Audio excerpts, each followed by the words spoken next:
She may not be the president of the United States, but she might. Yes. And you know what? It's that possibility Yep. that I refuse to ignore.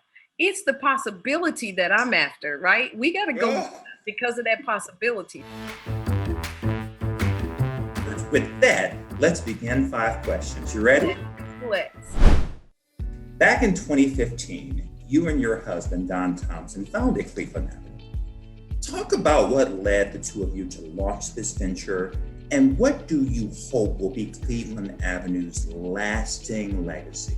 Ooh, that's a good one, Darius. So It felt good. It felt good. so good. That's just a quick story that will help put this into context. When my husband was with McDonald's Corporation, even before he became CEO, he looked around the industry at that time and said, there is no one outside of McDonald's that is doing this, that is identifying really innovative entrepreneurs, wrapping their arms around them, providing support services, and helping them to grow. And he said, one day I'll retire from McDonald's and I'm going to see if that's still the case. And it turned out that was still the case. There's really no one that was doing that kind of support of entrepreneurs. And thus, when he retired in March of 2015 from McDonald's, he said, I think I'm going to do what I said I was going to do. And so that's how Cleveland Avenue was founded. Of course, Darius, Cleveland Avenue being the name of the street that we both grew up on. And so what we do is we wrap our arms in that being support services, whether it's marketing, financial services, human resources, operations, whatever the case may be, providing that kind of support for entrepreneurs to help them realize their dreams. And so what do I hope the legacy will be for Cleveland Avenue? I hope we will have been able to help countless entrepreneurs, particularly entrepreneurs of color, entrepreneurs that, hit the barriers that we've hit throughout our career, helping them realize their dream and thus lifting up an entire community and providing economic development for those areas that need it the most. How did the two of you meet, and was it love at first sight? Oh my goodness. Yes, on my part. So let me take you back to August of 1980. We were on Purdue's campus. And I looked across the table and I said, who is this fine brother sitting across from me? But I was only 16, Darius. I was only 16. So, I was cool. Yes. I was cool. And so we struck up a conversation, nothing big.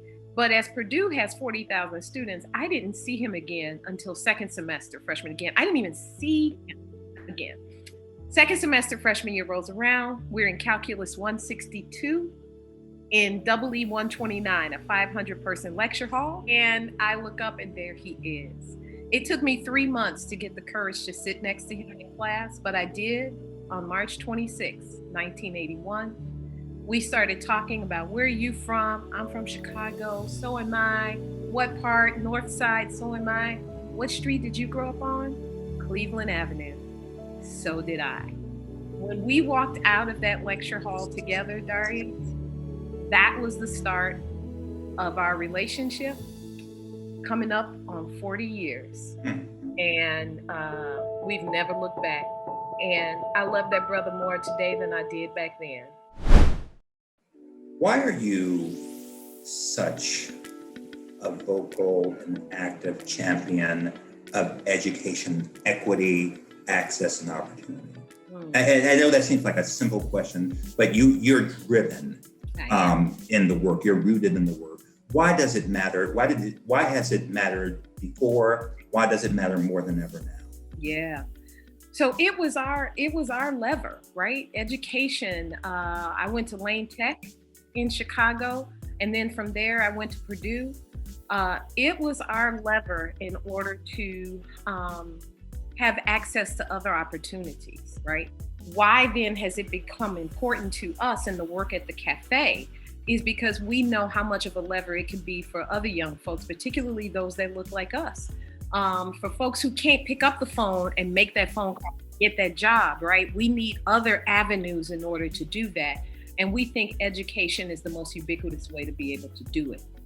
Why is it more important now than ever? Because we've got, in our community, we have such a deep reservoir of talent that has been so untapped. And I and those that are doing this work with me, we are bound and determined, Darius. We are not going to let that talent be untapped. And so in order to do it, we got to go get them, and education is going to be the avenue that we use to do it.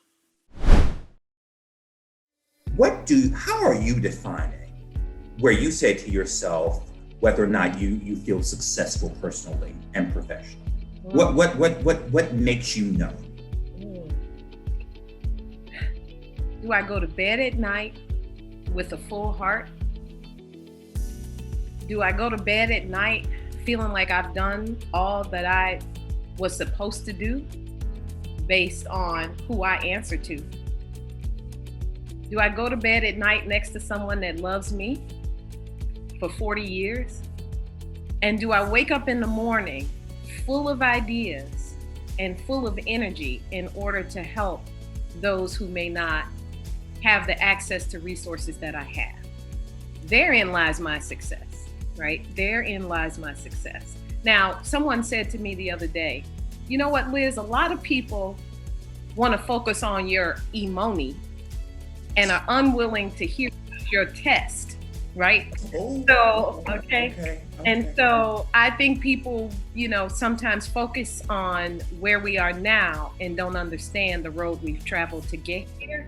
Or when I used to drive my Fred Flintstone mobile, where if you pulled back the rug in the car, you saw the ground, and all of that. But even though I'm not driving that car right now, that doesn't define my success. Mm-hmm. Only the things that I talked about before define my success. Yeah. And I want others to be able to travel a similar path. Do you have a favorite quote or saying? What is that quote or saying, and why does it resonate? I have so many. I'll take 2 or 3. You'll take 2 or 3. Okay. The first one is Daniel Burnham, make no small plans. And so even before we had resources to have a foundation, I was thinking about the people that I could help and how I could help them. It may not have been through a check, but it was definitely through my time and talent. And so I was always thinking big about the number of people that I wanted to help. So make no small plans is number 1. The second one that I love is never doubt that a small committed group of people can change the world. Indeed, it's the only thing that ever has. I learned that quote when I founded City Year in Chicago, because that's one of their founding stories. And so it just talks about the power that individuals and small groups can have to change the world. And my last quote, it is my absolute favorite because my mother told me this. And she said, Liz, it's nice to be important, but it's so much more important to be nice. And so I live by that. And that means everything to me. So those are my favorites.